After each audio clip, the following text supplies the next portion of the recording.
Just talk to me a little bit about Athens itself and how it helped you become the musician that you are. Wow, gosh, that's a whole show itself. Athens is obviously fantastic and an incredible breeding ground for creativity. Because at any given time, I think there's 300 bands in town, probably more than that. But and with the college art school, it's moved up here from Savannah in '93 to play music, and have been a member of the music community since then. And it definitely fosters to young musicians.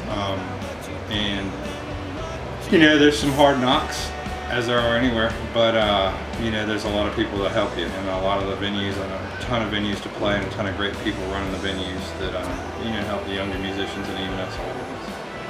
And so, talk a little bit about Strung Out. Talk about where it started, where you got the idea, the inspiration.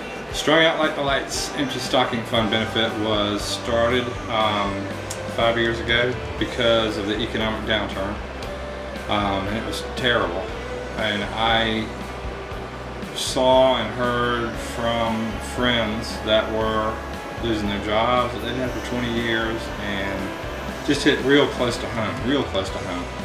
And I've always wanted to give back, always have, and I have to a lot of other charities just that I wasn't involved with, just that I played benefits for or raised money for the lighthouse down in Savannah, Coxsborough Lighthouse.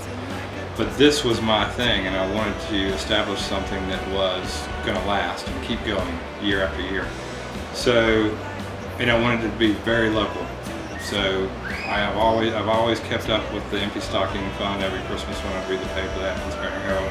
So I thought, that's the perfect one, because it goes directly into the pocket of someone locally walking down the street that you don't know, that just needs a little help. They're trying to make ends meet, they just can't quite do it. So that's how it was born. I have a song called Strung Out Like the Lights, so that's what we named the benefit, and it's going strong. 5 years later, we've raised, after the 4th year, this next one will be 5, we've raised just under $15,000.